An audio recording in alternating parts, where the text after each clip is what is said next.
Hello,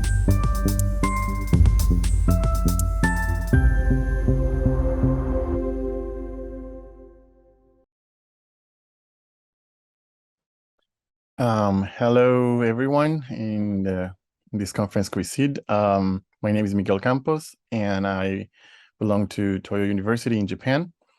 And today I would like to share with you part of my research and the work that I'm doing with my students, titled Changing the Written Feedback Paradigm in Foreign Language Education Through Technology, ICTs. So to start my introduction, I would like to start with a question for everyone. And the question is very simple, is how do we provide feedback? And historically, feedback has been provided basically on paper and post assignments. After the students submit their assignments, the teacher corrects the assignments, they write the feedback on the paper, and then they give it back to students. And in order that you can think a little bit about it, I want you to look at some of these pictures and see if you can relate to some of them. For example, are you the type that write a lot of hieroglyphs like everywhere around the paper? Things that are very difficult to understand sometimes for the students. What about something more elaborated with lots of comments in every single corner of the paper? Maybe you could be a little bit more technological and you work now not on paper, but you work like on different types of tech software.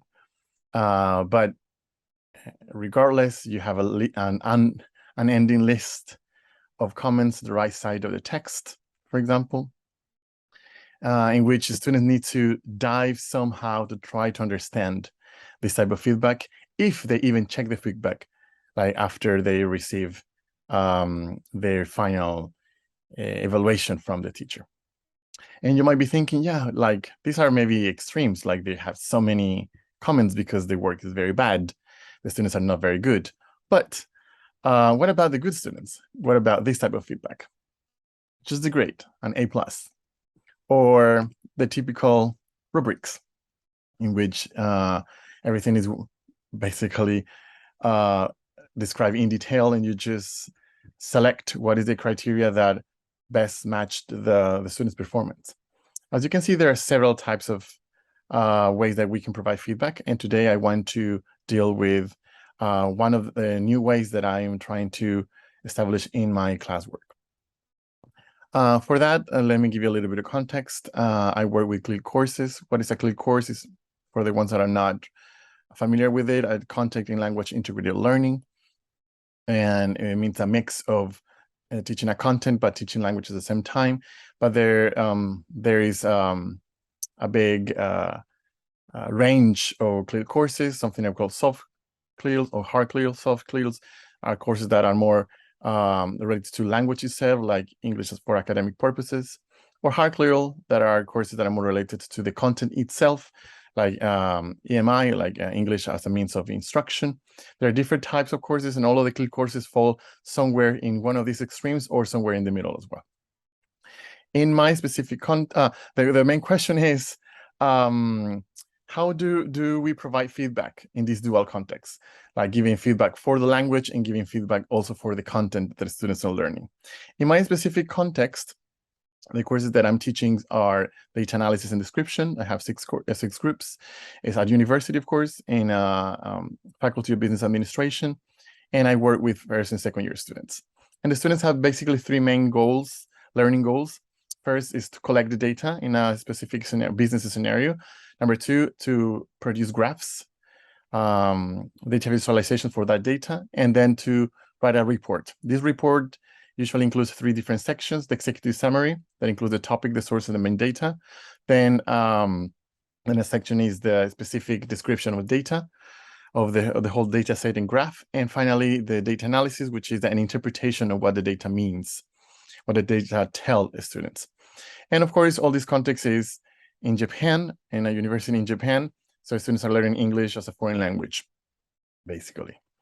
Now, for the methodology, I provide feedback to students in different ways. Usually pre-assignment, where before the class, I give one of the main issues that have been happening within the class, and we review those at the beginning of the class. I also post assignment. After they submit their assignment, they get a grade, and also they get, like, through the system, the university platform, they get some of the comments about what they did well or not.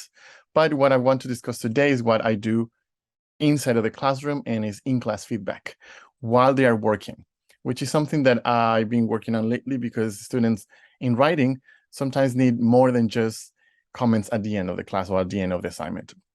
And for that, I've been using Google Docs as a means of instruction, as a means of providing this feedback. And it looks like in this picture over here, in which you have students input their versions into shared Google Docs file, and I comment on them on these versions, like inside of the class. And I correct this work in these 7 correction patterns. As you can see it over there, something that needs to be changed, something that needs to be relocated in a different part of the paragraph, good examples, different vocabulary and phraseology that I need to use, something that needs to be explained further, any comments from me that go, for example, in red, and anything else that's not necessary, that is just striking, like a strike through. These are the patterns that I use so students can understand easily the context and follow me during the class.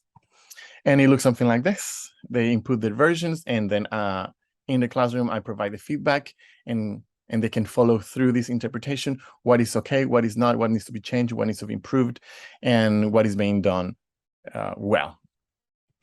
For that, after I provide all this feedback and we finished the course, I conducted a survey to see how effective this type of feedback was. And I could discover that 93% of the students feel that this feedback helps them improve their writing skills. 98% think that is very useful in order to complete the writing assignments.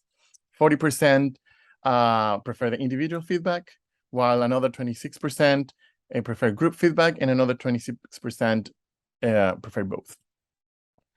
Something else that I discovered through this survey is that students find that this type of very simple, with the 7 whole rubric, is very easy to understand. 93% are willing to submit their versions so I can provide feedback within the class. 88% want to continue using this methodology, and 62% learn different other functions through ICT function through Google Docs. And in terms of like factual results, students, as you can see in this graph, I analyze the data in 4 full criteria. Number 1 is the use of grammatical first person, which is in this type of text is not recommended. And as you can see, students have improvement, a drastic improvement in the use of first person in this case, or avoiding first person. Also in source citation, in this case, only some of the text required source citation. And as you can see from the first assignments to the last assignments, students improve as well through this feedback. I also measure if students were able to state the topics of each one of the scenarios, business scenarios that we studied. And as you can see in this graph, there is a noticeable improvement in the skills of the students in being able to state the topics, and finally, in how they describe data. Of course, different groups have different types of improvement, and dependence of the topics, dependence of the types of graph. It varied drastically, of course, but basically, this drew me to some conclusions. Number 1, that in-class feedback helps students to improve their writing skills and also to complete their writing assignments. Also, that technology is very beneficial for students. It helps them not only learn what is the content, also know the language, but also a lot of learning opportunities related to technology. It also helps them improve their social participation, because writing usually is a solitary activity, but in this case, students can learn from one another inside of the classroom. And also is students oriented, because the students can learn by themselves, and can they use this methodology for self-reflection, further reference, and comparison. And basically, that's it in a nutshell. If you are interested to know more about my work, you can contact me through my email. And these are some references that I've used for this study. Thank you very much. And that's all for today.